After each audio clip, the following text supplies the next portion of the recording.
আপনি কি ওই মাকড়সার জাল দেখতে পাচ্ছেন? মাকড়সারা ভীষণ পরিশ্রম করে এটা তৈরি করে। নিজের শরীরের রস দিয়ে এই জাল বোনে। আপনি কি এটার উদ্দেশ্য জানেন? আসলে মাকড়সা এই জালে ছোট কীটপতঙ্গ ধরে তাদেরকে খাদ্যরূপে গ্রহণ করে। কিন্তু আপনি কি এই কথা জানেন যে একদিন মাকড়সা নিজেই নিজের জালে জড়িয়ে মৃত্যুবরণ করে থাকে? বলুন, কি করেন আপনি এই জাল দেখতে পেলে? দেখতে পেলেই মুছে ফেলেন এর অস্তিত্ব, তাই না? তেমনি অন্যদিকে পাখির বাসা। পাখিরাও ভীষণ পরিশ্রম করে এটা তৈরি করে। কিন্তু যদি পাখি একদিন এটা ছেড়ে চলে যায়, তাহলেও লোকে এটা নষ্ট করে দেয় না। কারণটা কি? এর কারণ হলো এর নির্মাণ জীবন সঞ্চারের জন্য করা হয়েছিল, নষ্ট করার জন্য নয়। তাই মনে রাখবেন, জীবনে আপনার পরিশ্রম যতই বেশি হোক না কেন, যদি আপনার লক্ষ্য শুভ না হয়, তাহলে আপনারও বিনাশ নিশ্চিত। তাই সৃজন করতেই থাকুন আর মুগ্ধ হয়ে বলুন, রাধা রাধা।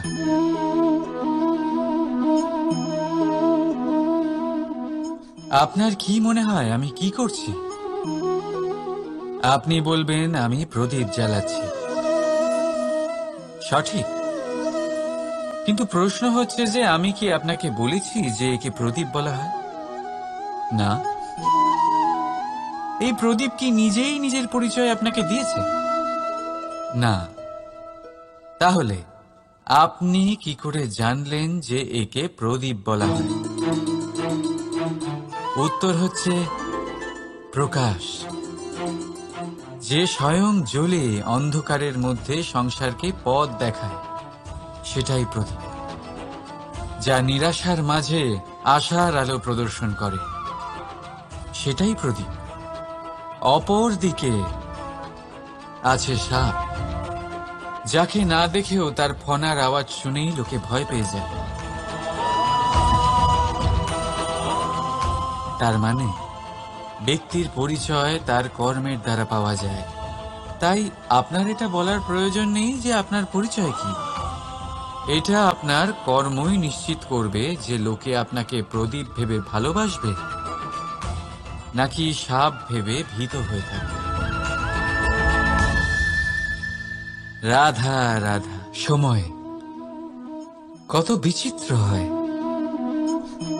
সময় আমাদের পক্ষে থাকলে আমরা নিজেদের রাজা মনে করে নিই, আর সেই সময় যদি বিপক্ষে চলে যায়, তাহলে নিঃস্ব হতে সময় লাগে না। তাই মানুষের একটা অভ্যেস আছে, খারাপ সময়ের জন্য কিছু সঞ্চয় করা। আত্মীয়, বন্ধু খারাপ সময় পাশ থেকে সরে যায়। যশ, মান প্রতিকূল সময় চিরস্থায়ী হয় না। তাই মানুষ মনে করে অর্থ সঞ্চয় করাই শ্রেয়। অর্থের কোনো হৃদয় নেই যা সময়ের সাথে পরিবর্তিত হবে। সংসার বলে সর্বদা অর্থ সঞ্চয় করতে থাকুন। খারাপ সময় অবশ্যই কাজে লাগবে, কিন্তু আমি বলবো শুভ কর্ম করতে থাকুন, আনন্দে থাকুন, নিজের ওপর আর ঈশ্বরের ওপরে বিশ্বাস রাখুন। খারাপ সময় কখনো আসবেই না। রাধা রাধা। প্রকৃতি মানুষকে এক বিশেষ শক্তি দিয়েছে, অন্য জীবের থেকে বেশি শক্তি দিয়েছে। স্মরণ শক্তি। এই শক্তি মানুষকে অন্য জীবের থেকে ভিন্ন করে, ইতিহাস রচনা করার প্রেরণা দেয়, জ্ঞানকে বংশানুক্রমে এগিয়েও নিয়ে যায়। আর যারা ভুলে যান, অধিকাংশ সময় তারা উপহাস আর দয়ার পাত্র হয়ে যান। কিন্তু এটাই কি প্রকৃত রূপে সত্য? না। এই স্মরণ শক্তি মানুষের বিকাশের সব থেকে বড় বাধা হয়ে দাঁড়ায়। তার মনকে দূষিত করে দেয়। খারাপ অভিজ্ঞতা, কারোর করা বিশ্বাসঘাতকতা, কারোর কটাক্ষ বেশিরভাগ মানুষই ভুলতে পারেন না, আর তারপর প্রতিশোধ নিতে উদ্যত হন। প্রথমে সময় নষ্ট করেন প্রতিশোধের প্রস্তুতিতে, আর তারপর সময় নষ্ট করেন প্রতিশোধ নেওয়ার সুযোগ খুঁজতে। যদি সন্তুষ্টি পেতে চান, যদি জীবনে আনন্দ পেতে চান, তাহলে স্মরণ শক্তির সদ্ব্যবহার করুন। নিজের স্মরণ শক্তিকে চালনা করুন শুধুমাত্র ভালো কথা আর ভালো স্মৃতির দিকে। জীবনে আনন্দ পাবেন। রাধা রাধা। মানুষ নিজের পরিবারের জন্য কত কিছুই না করে, দিন রাত পরিশ্রম করতে থাকে যাতে তার পরিবারের প্রয়োজন পূরণের জন্য অর্থ রোজগার করতে পারে। কিন্তু শুধু অর্থ রোজগার করাটাই কি যথেষ্ট? আপনি বলবেন, হ্যাঁ নিশ্চয়ই, অর্থ দিয়ে সব কিছু পাওয়া যায়, বিদ্যা পাওয়া যায়, বাড়ি পাওয়া যায়, ওষুধ পাওয়া যায়, আর কত কিছুই না পাওয়া যায়। এই সব একটা পর্যায় পর্যন্ত সঠিক, কিন্তু একটু মন দিয়ে ভেবে দেখুন, যখন কোনো শিশু অসুস্থ হয়ে পড়ে তখন সে ওই তিক্ত ওষুধ কেন খেয়ে নেয়? এই জন্য কারণ ওর পিতা সেই ওষুধ অর্থ দিয়ে কিনেছে? না, বরং এই জন্য কারণ তার পিতা যে তার সামনে দাঁড়িয়ে, তার ওপরে তার বিশ্বাস আছে। বিশ্বাস আছে যে উনি তার কিচ্ছু হতে দেবেন না। এই বিশ্বাস, এই সংস্কার, এই শিক্ষা কখনো অর্থ দিয়ে পাওয়া যায় না। এটা পাওয়া যায় সেই সময় থেকে যা মাতা পিতা তাদের সন্তানের সাথে কাটিয়েছেন। তাই জীবনে অর্থ অবশ্যই উপার্জন করুন, কিন্তু নিজের পরিবারকেও সময় দিন, আনন্দ পাবে। রাধা রাধা। বিরোধিতা এমন এক শব্দ যা শুনে আমরা সবাই ভয় পেতে থাকি। যদি কেউ আমাদের বিরোধিতা করে তা আমাদের সহ্য হয় না। আমরাও কারোর বিরোধিতা করে কোনো শত্রুতা করতে চাই না। এই ধরনের ভাবনা আমাদের মনে আসতেই থাকে। কিন্তু বিরোধিতা, এই শব্দ আপনার শান্তির জন্য, আপনার সুখের জন্য কতটা গুরুত্বপূর্ণ তা আপনারা জানেন না। তাই যদি কাল এসে কেউ আপনার বিরোধিতা করে, তখন সবার আগে নিজেকে যাচাই করুন। আপনি কি ভুল করেছেন? আপনার দোষ কি? নিজের মধ্যে কি ত্রুটি আছে সেটা বোঝার চেষ্টা করুন, নিজেকে সংশোধন করার চেষ্টা করুন, তারপর দেখুন বিরোধিতার এই আগুন আপনাকে স্বর্ণ থেকে কুন্দন বানিয়ে তুলবে। বলা হয় এই সংসারে খারাপ বেড়েই চলেছে, কিন্তু তার কারণ এ নয় যে খারাপ মানুষ বেড়ে চলেছে। তার কারণ হলো যে ভালো মানুষ, যাদের ভালো চিন্তা, ভালো বিচারধারা আছে, তারা খারাপের বিরোধিতা করতে পারে না। যদি আপনার সম্মুখে কোনো খারাপ কর্ম হয়, তাহলে তার বিরোধিতা করতে সংকোচ করবেন না, কারণ বিরোধিতার এই আগুন মন্দকে পিছুপা হতে অবশ্যই বাধ্য করে। রাধা রাধা। জীবনে আপনি এরকম মানুষও দেখবেন যারা এটা বলে, ভাবে, নিজেকেও বলে যে উনি সেই এমন ব্যক্তি যার মতো আমি হতে চাই। ঠিক আছে, কারোর থেকে প্রেরণা নেওয়াটা কোনো ভুল নয়, কিন্তু কখনো কখনো এই প্রেরণা গুরুত্বহীন হয়ে যায়, আর আমরা শুরু করে দিই সেই ব্যক্তিকে নকল করতে। এখানেই থেমে যায় আমাদের উন্নতি। এবারে দেখুন, সংসারে শত কোটি রঙের ফুল আছে, কিন্তু তারা কখনো একে অপরকে নকল করে না। নকল করে না তাদের রং, নকল করে না তাদের সুগন্ধ। তাহলে আমরা করি কেন? প্রতিটা ব্যক্তির মধ্যে কোনো না কোনো প্রতিভা অবশ্যই থাকে, যা ফুটিয়ে তোলার সঠিক সময়ও আমাদের কাছে থাকে, কিন্তু সেই মানুষ সেই প্রতিভা নির্মাণ করার পরিবর্তে সময় নষ্ট করে অন্য কারোর মতো হওয়ার জন্য, কাউকে নকল করার জন্য। এটা করবেন না। সময়কে ব্যবহার করুন নিজের অস্তিত্ব নির্মাণ করার জন্য, কারণ কারোর ছায়া হওয়ার থেকে ভালো আপনি কারোর জন্য প্রেরণা হয়ে উঠুন। রাধা রাধা। আমরা সকলে পাথুরে রাস্তা এড়িয়ে চলি, কারণ এই পথের পাথর আমাদের যাত্রা আরো কঠিন করে তোলে, আমাদের পা আহত করে দেয়। কিন্তু একটা গুরুত্বপূর্ণ কথা আমরা ভুলেই যাই, এই কঠিন পথই না শুধু আমাদেরকে নিজেদের দুর্বলতার সাথে পরিচয় করায়, বরং আমাদের শক্ত হওয়ার প্রেরণাও দিতে থাকে। সময়ের সাথে ঠিক এমনটাই হতে থাকে। সবাই ভালো সময়ের অপেক্ষা করতে থাকেন, ভালো সময়ের জন্য পরিশ্রম করেন, তার জন্যই চিন্তা করেন, কিন্তু ভুলে যান যে ভালো সময় বহুবার আমাদের বিবেক নষ্ট করে দেয়। সেখানেই খারাপ সময় আমাদের বুদ্ধিকে সঠিক পথে চালিত করে।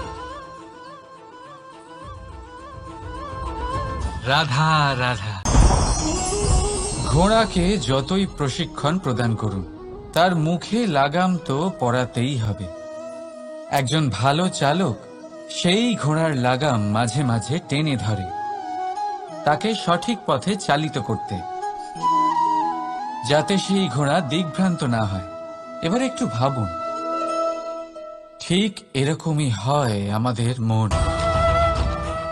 যদি এটা বিবেকের লাগাম দিয়ে মাঝে মাঝে আমরা টেনে না ধরি, তাহলে আমাদের এই মন দিগ্ভ্রান্ত হতে পারে। আর যদি আপনি আপনার লক্ষ্যে পৌঁছতে চান, তখন মনের এই লাগাম মাঝে মাঝে আপনাকে অবশ্যই টেনে ধরতে হবে, কারণ বিবেকের এই পথ প্রদর্শনই আপনাকে ভালোভাবে আপনার লক্ষ্যে পৌঁছে দেবে। মনে রাখবেন, আর আমার সাথে ভালোবেসে বলবেন, রাধা রাধা। আপনি কখনো জাঁতা কল দেখেছেন? তাতে গম পেশা হয়। গমকে এমন ভাবে পেশা হয় যাতে আমরা তা খেতে পারি, জীবিত থাকতে পারি। আর যদি আপনি মন দিয়ে দেখেন, তাহলে কলের নিচের অংশ কখনো ঘোরে না, শুধুমাত্র উপরের অংশই ঘোরে। আর তবেই তা গম পিষতে পারে, আর তবেই রুটি তৈরি হতে পারে। কিন্তু ভেবে দেখুন, যদি কলের দুটো অংশই ঘুরতে থাকে, তাহলে কি হবে? তা গম পেশার বদলে একে অপরকে পিষে নিজেদের অস্তিত্ব শেষ করে দেবে। তাই জীবনে কোনো কাজ যখন মন আর মস্তিষ্ক মিশিয়ে করা হয়, তখনই তা সম্পন্ন হয়। কিন্তু যখন বিষয় হলো ভক্তির, তখন মস্তিষ্কের যুক্তির মৌন থাকা প্রয়োজন। আর যখন বিষয় হলো কর্ম আর ন্যায়ের, তখন মনের আবেগের মৌন থাকা প্রয়োজন। তাই মন আর মস্তিষ্কের এই সম্মিলনে সতর্ক থাকবেন। একসাথে অবশ্যই চলবে, কিন্তু একে অপরের বাধা যেন না হয়ে দাঁড়ায়। রাধা রাধা। আমি একটা এমন শব্দ যার অনেকগুলি মানে হয়, যার আসল অর্থ হল অহং। যদি আপনি কথা বলেন সৃষ্টির নির্মাণ নিয়ে, তাহলে আমি ব্রহ্মদেব হয়ে সৃষ্টির নির্মাণ করবে। যদি আপনি কথা বলেন প্রলয়ের, তাহলে সেই আমি মহাদেব হয়ে বিনাশ করবে। এই আমি সঙ্গতিপূর্ণ, কিন্তু শুধু ততক্ষণ যতক্ষণ আপনি এটা সবার সাথে ভাগ করছেন। কিন্তু আমরা বহুবার এর মানে বুঝতে পারি না। এই অহংকে সীমিত করে দিই একটা ব্যক্তি অবধি। শুধু নিজে।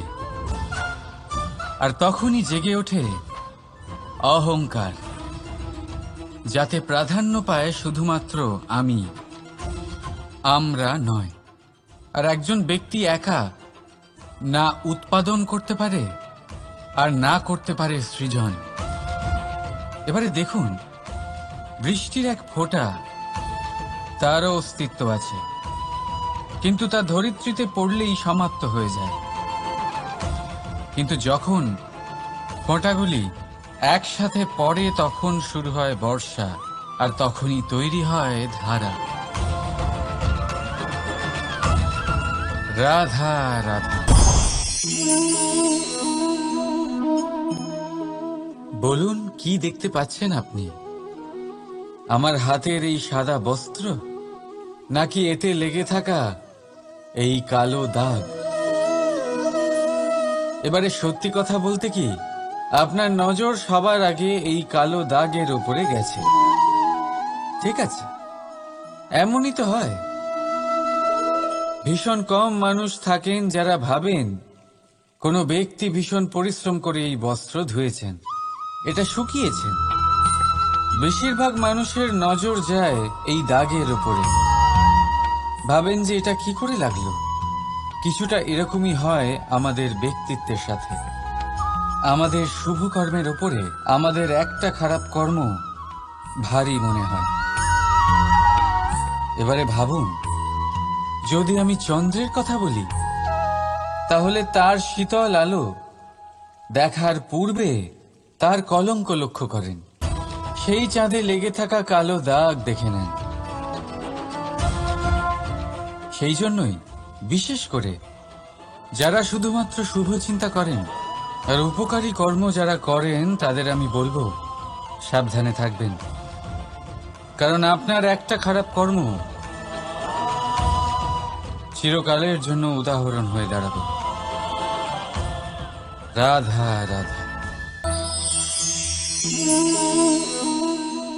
সাফল্য। যদি আপনাকে জীবনে সাফল্য পেতে হয়, তাহলে আপনি একাধিক মানুষ পাবেন যারা একাধিক উপায় বলবে আপনাকে সাফল্য পাওয়ার।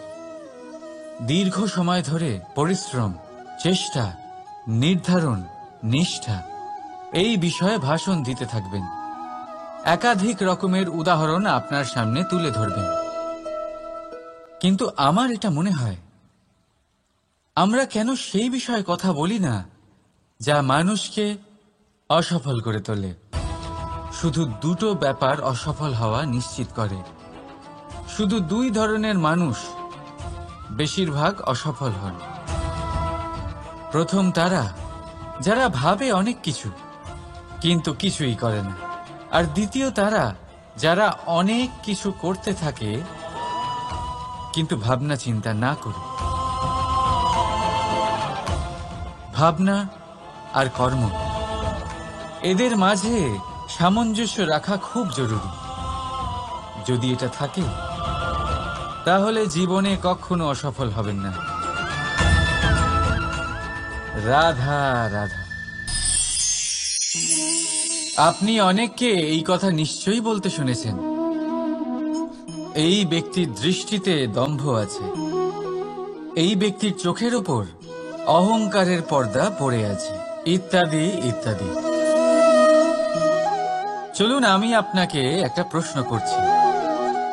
আপনি দেখেন কি দিয়ে? দৃষ্টি দিয়ে নাকি দৃষ্টিভঙ্গির সাহায্যে?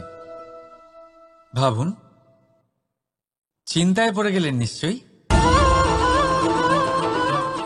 দৃষ্টি যে কোনো বস্তুর বা যে কোনো মানুষের শুধু বাইরের রূপটা দেখায়, যেখানে দৃষ্টিভঙ্গি আপনাকে সোজা আসল পরিচয়ের সাথে সাক্ষাৎ করায়। উদাহরণ হিসেবে চন্দ্র। চন্দ্র আমরা সবাই দেখেছি।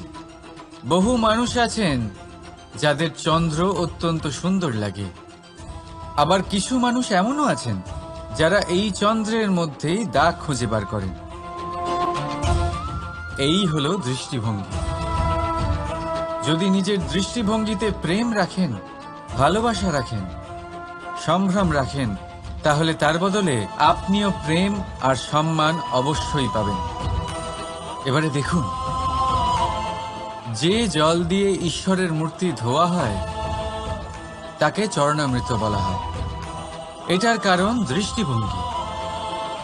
এখন আপনি পাথরকে ভগবান ভেবে পুজো করবেন, নাকি ভগবানকে পাথর ভেবে পরিত্যাগ করবেন? সিদ্ধান্ত আপনার, কিন্তু এই সিদ্ধান্ত নির্ভর করে আপনার দৃষ্টিভঙ্গির ওপর। তাই নিজের দৃষ্টিভঙ্গি শুভ রাখুন, নিজের দৃষ্টিভঙ্গিতে ভালোবাসা রাখুন, আর আনন্দে বলুন রাধা রাধা। বড় বড় রাজমহলের বড় বড় ইমারতের চূড়া কত সুন্দর হয়, কিন্তু আপনি কি কখনো এই বিষয়ে ভেবেছেন যে এই সুন্দর চূড়ায় পৌঁছতে গেলে আপনাকে পৃথিবীতে পা ফেলতেই হবে? সেই সুন্দর চূড়ায় পৌঁছে দীপ্তি পাওয়ার জন্য আপনাকে একটা কঠিন পথ অবলম্বন করতেই হবে। যদি আপনি কোনো কঠিন পথে না গিয়ে এই পৃথিবীর সাহায্য ছাড়াই শুধু উচ্চতার দিকে অগ্রসর হতে থাকেন, তাহলে সর্বদা অসফল হবেন। সেই জন্য নিজের স্বপ্ন পূরণের এই যাত্রাতে নিজের পথ কখনোই হারাবেন না, নিজের পথ থেকে সরবেন না। যদি এমন করেন তাহলে তো আপনার স্বপ্ন পূরণ হবেই না, তার সাথে আপনি নিজের পথও হারাবেন। রাধা রাধা। কৌতুক অর্থাৎ হাসি, এটা জীবনে কতটা গুরুত্বপূর্ণ। আমরা সর্বদাই হাসতে চাই, আমরা সর্বদা অন্যের মুখে এই হাসি দেখতে চাই। কিন্তু এই কৌতুক অনেক প্রকারের হয়, আর এই কৌতুকের ভিত্তি কি সেটাও খুব গুরুত্বপূর্ণ। কৌতুক কেবল তখনই পাবেন যখন তা শুদ্ধ মন থেকে আসবে। কৌতুক তখনই পাবেন যখন তা সামনের জনকেও হাসিয়ে তার কষ্ট হরণ করবে। এবারে যদি কৌতুক হিংসার থেকে বেরোয়, তখন তা কটাক্ষ হয়ে যায়, সামনের মানুষের মনে আঘাত করে। তারপরে সে তৈরি থাকে যে কখন আপনার উপরে আবার প্রহার করতে পারবে। তাই যদি হাস্য কাউকে ছোট করার জন্য হয়, তা হাস্য নয়, উপহাস হয়ে যায়। আর তা সামনের জনকে আনন্দ নয়, শুধু অপমান দেবে। আর অপমানিত ব্যক্তির মন তিক্ত হয়ে থাকে। তাই মনে রাখবেন যে এই কৌতুক যেন কৌতুকই থাকে, তা উপহাস বা কটাক্ষ না হয়ে যায়। রাধা রাধা। মানুষ এই শব্দের সূচনা হয় মন থেকে, আর সেই জন্যই হয়তো আমাদের এই মন এতটা গুরুত্বপূর্ণ। এবারে দেখুন না, আমাদের মনই সবকিছু চালনা করে। মনই সেই যে কল্পনা করে, মনই সেই যা কল্পনাকে বাস্তবে পরিণত করার জন্য পরিশ্রম করতে আমাদের প্রেরণা যোগায়। মনই সেই যা লোভের জালে জড়িয়ে পড়ে। মনই সেই যা অভিমানের পর্দা দিয়ে ঢেকে যায়। আর এই মনই সেই যা আপনাকে বিনাশের দিকে টেনে নিয়ে যেতে পারে। কিন্তু যদি তা পরোপকার করার ইন্ধন পায়, তাহলে এমন কোনো মহান কাজ নেই যা আপনি করতে পারবেন না। কিন্তু এই মন কি? এটা বোঝানো যায় দুটো শব্দের মাধ্যমে, দুটো সহজ শব্দ। প্রথম, একজন কুশল সেবক।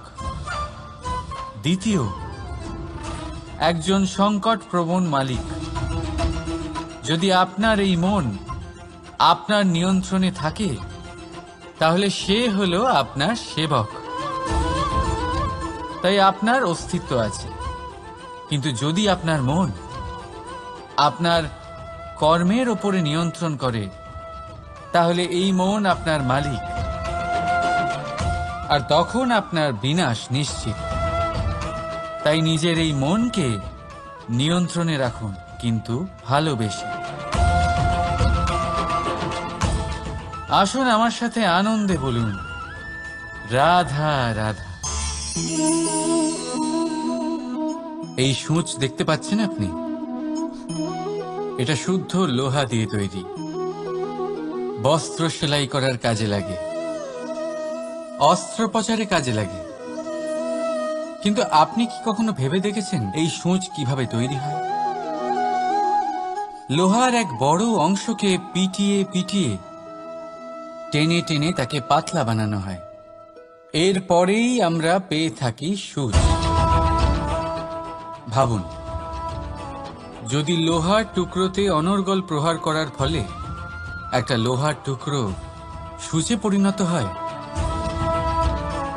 তাহলে আমাদের জীবনে অনর্গল চেষ্টা করার ফলে জীবনের সমস্ত অংশকে আমরা কত প্রভাবশালী কাজে পরিণত করতে পারি।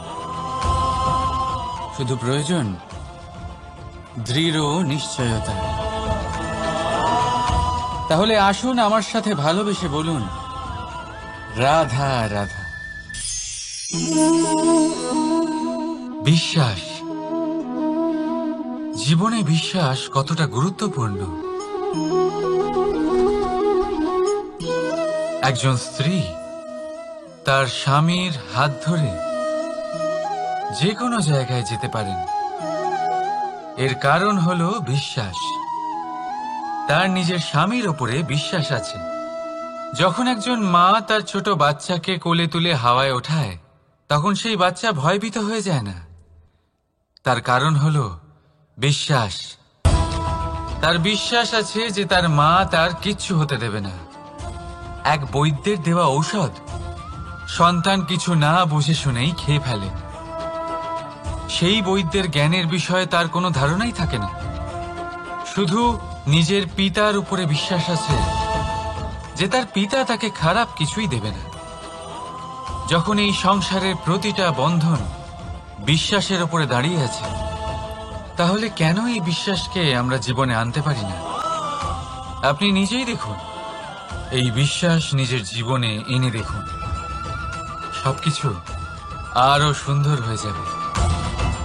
তাই ভালোবেসে বলুন, রাধা রাধা।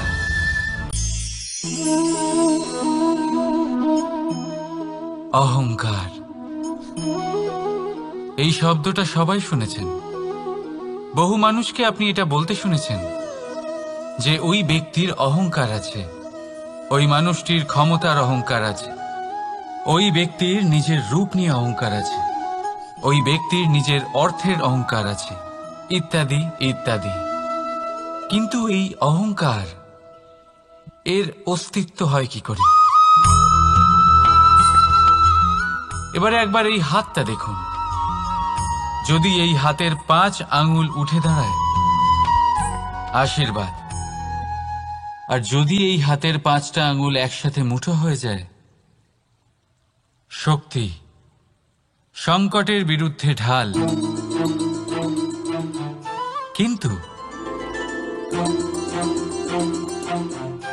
এই একটা আঙ্গুল সংকটের কারণ হয়ে দাঁড়াতে পারে।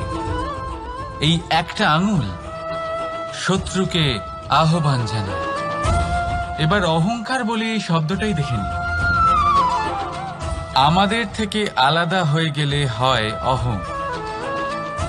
অহং অর্থাৎ ব্যক্তির মনে হয় যে সে আপনদের থেকে, নিজের বন্ধুদের এবং সঙ্গীদের থেকে, নিজের পরিবারের থেকে অনেক উপরে, অনেক শ্রেষ্ঠতর সে। কিন্তু মনে রাখবেন, এই অহংকার কোনো ব্যক্তির অস্তিত্বের বিনাশের প্রথম ধাপ। তাই ঝেড়ে ফেলে দিন এই অহংকারকে, আর বিশ্বাস করুন আমাদের ওপর, কারণ তখনই আপনি শান্তি পাবেন, আর সেই শান্তির সাথে বলে উঠবেন, রাধা রাধা।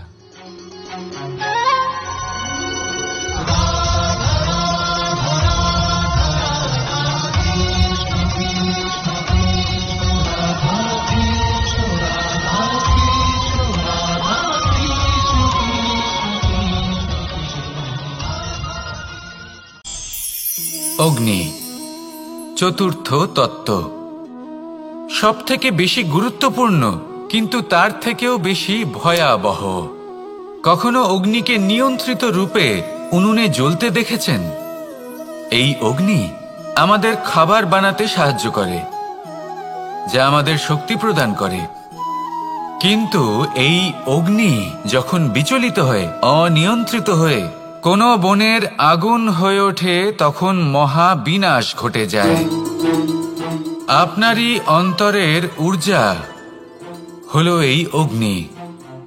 এটা আপনার শক্তিও, আপনার ক্রোধ। একে ব্যবহার কিভাবে করবেন তা আপনারই হাতে। যদি কোনো ব্যক্তি নিজের অন্তরের এই ঊর্জাকে ব্যবহার করেন শক্তির রূপে, তাহলে সে বিকাশ ঘটাতে পারে, নির্মাণ ঘটাতে পারে। কিন্তু যদি কোনো ব্যক্তি তার অন্তরের ঊর্জাকে বিধ্বংসী অস্ত্র বানিয়ে ফেলেন, তাহলে নিশ্চিত রূপে মহা বিনাশ ঘটতে পারে, যাতে বিনাশ তারও অবশ্যই হবে। অনেক বছর পূর্বে এমনই এক আগুনের দ্বারা এই সুন্দর পৃথিবীর নির্মাণ হয়েছিল, আর অনেক বছর পূর্বে এমন এক আগুনেই সমস্ত জীব এবং সংসার বিলুপ্ত হয়ে গেছিল। এবার আপনি আপনার অন্তরের ঊর্জা দ্বারা বিনাশ ঘটাতে চান নাকি নির্মাণ ঘটাতে চান, সেই সিদ্ধান্ত আপনারই। আসুন আমার সাথে ভালোবেসে বলুন, রাধা রাধা। কখনো কখনো এমন হয়, আমরা আমাদের বাড়ির উঠোনে বীজ বপন করি, আর তা বিকশিত হয় একটা সুন্দর বৃক্ষে। তার শাখাগুলি প্রতিবেশীর বাড়ি পর্যন্ত পৌঁছয়। ফলের বর্ষণ প্রতিবেশীর বাড়িতেও হয়ে থাকে, আর আমরা ভাবি গাছ আমরা উৎপন্ন করব আর ফল খাবেন আপনারা। এই কেমন কথা হলো?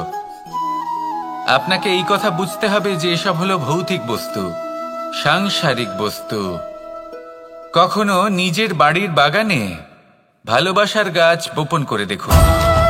তার শাখাও প্রতিবেশীর বাড়ি পর্যন্ত পৌঁছবে, ফলের বর্ষণ সেখানেও হবে। কিন্তু সেই ফল চাইতে আপনাকে যেতে হবে না, সেই ফল দ্বিগুণ মাত্রায় আবার আপনার কাছেই ফিরে আসবে। তাই নিজের বাড়িতে আর নিজের মনে ভালোবাসার গাছ উৎপন্ন করুন। এই জীবন প্রসন্ন হয়ে বলবে, রাধা রাধা। অ দিয়ে অন্ত, আ দিয়ে আরম্ভ, এই দুইয়েরই রাশি সমান। যদি আপনি মন দিয়ে দেখেন তবে দেখবেন এদের সম্পর্ক খুবই নিবিড়। কিভাবে? যখন কোনো কিছু শুরু হয়, এটা নিশ্চিত হয়ে যায় যে তা সমাপ্তও হবে। আরম্ভই যদি না হয়, তার সমাপ্তও হবে না। যা আরম্ভ হয়েছে তার সমাপ্তি হলো অবশ্যম্ভাবী। এটাই হলো প্রকৃতির নিয়ম, একে এড়ানো যায় না। এবার এই কথা আমরা সকলে জানি। এবার মানুষ কি ভাবে যে সমাপ্তির পরে কি হতে পারে, এর উত্তর তাদের কাছে নেই। তাদের উচিত অন্য কোনো বিষয় ভাবা যা বেশি গুরুত্বপূর্ণ। এবার মানুষ এটা জানে না যে মৃত্যুর পরে কি হতে পারে, কিন্তু এই কথা অবশ্যই জানে যে জন্ম থেকে মৃত্যু পর্যন্ত এই সময়, যাকে আমরা জীবন বলে থাকি, এই সময় আমরা কর্ম করতে পারি। এই কথা তো আমরা জানি। তাহলে এমন কি কর্ম করা যেতে পারে যা আমাদের সমাপ্তির পরও আমাদের প্রাসঙ্গিক করে রাখতে পারে, এই বিষয়ে ভাবা উচিত। যে জন্মগ্রহণ করেছে তার মৃত্যু হবেই, এটা সাধারণ বিষয়। কিন্তু ইতিহাস আজও সেই সকল মানুষজনকে স্মরণ করেন যাদের এই সংসার তাদের মৃত্যু নয়, বরং তাদের জীবনকালে যে কর্ম তারা করেছেন তার দ্বারা মনে রাখেন। সেই কর্মের কারণে এই সংসারে তাদের নাম, তাদের কর্ম, তাদের ব্যক্তিত্ব, তাদের কীর্তি অমর হয়ে থাকে এবং থাকবে। আপনার কাছে এতটা সময় নেই যতটা আপনার মনে হচ্ছে আপনার কাছে আছে। সেই জন্য যত শীঘ্র সম্ভব শ্রেষ্ঠ কর্ম করুন, যতটা পারবেন ততটা অধিক সুকর্ম করুন। এই সংসারে নিজেকে অমর করে তুলুন আপনার মৃত্যুর পরেও, আর আমার সাথে ভালোবেসে বলুন রাধা রাধা। ওমা, এ কি? আমি কখন থেকে এখানে অপেক্ষা করছি, হাত পেতে দাঁড়িয়ে রয়েছি যাতে একটা ফল আমার হাতে এসে পড়ে এবং সেটা আমি খেতে পারি। কখন থেকে অপেক্ষা করছি, কিন্তু সেটা হচ্ছেই না। এবার আপনি বলবেন যে এসব কি বলছি, এ কি অদ্ভুত কথা বলছি। যদি ফল খেতে হয় তাহলে আমাকে বৃক্ষে চড়তে হবে, ফলের কাছে পৌঁছতে হবে, তবেই তো ফল পাবো। এবারে এটা অত্যন্ত সহজ ব্যাপার, কিন্তু এই বিষয়টা আপনি নিজের জীবনের প্রসঙ্গে ভেবে দেখুন। লক্ষ্য কোথায় আছে আপনি জানেন, সেই লক্ষ্যে পৌঁছানোর পথ কি সেটাও আপনি জানেন, সেই পথে চলার ক্ষমতাও আপনার রয়েছে, কিন্তু তাও আপনি নিজের লক্ষ্য লাভ করতে পারছেন না। কেন? কারণ আপনি অপেক্ষা করছেন যে লক্ষ্য আপনার সামনে চলে আসবে, কিন্তু তা হয় না। লক্ষ্য সে যাই হোক না কেন, ধন হোক, প্রেম হোক, কোনো সম্মান হোক বা মোক্ষ হোক, যদি আপনি তার দিকে অগ্রসর না হন তাহলে ফল প্রাপ্তি অসম্ভব ব্যাপার, তা কোনোদিনই হবে না। সেই জন্য আপনার চোখের সামনে আপনি যদি নিজের লক্ষ্যকে দেখতে পান তাহলে উঠুন এবং সেই দিকে অগ্রসর হতে শুরু করুন। নিজের অন্তরের সকল অশুভ গুণ দূর করুন, অলসতা ত্যাগ করুন, অজ্ঞানতা ত্যাগ করে দিন এবং চলতে থাকুন। অবশ্যই মনোবাঞ্ছিত ফল লাভ করতে পারবেন। মনে রাখবেন, চলতে থাকলে তবেই লক্ষ্য প্রাপ্তি হবে। অপেক্ষার দ্বারা শুধুমাত্র মৃত্যু লাভ হবে। আসুন আমার সাথে ভালোবেসে বলুন রাধা রাধা।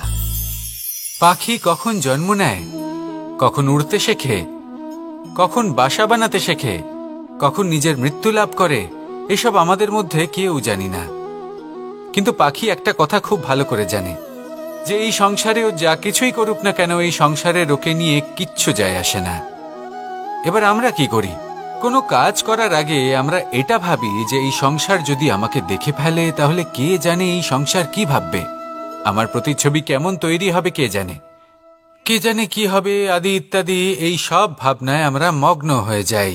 কিছুটা এমন ভাবে মগ্ন হই যে বর্তমানের কর্মের এই জীবনের যাত্রাপথে সেই সময়ের আনন্দ উপভোগ করতে ভুলে যাই।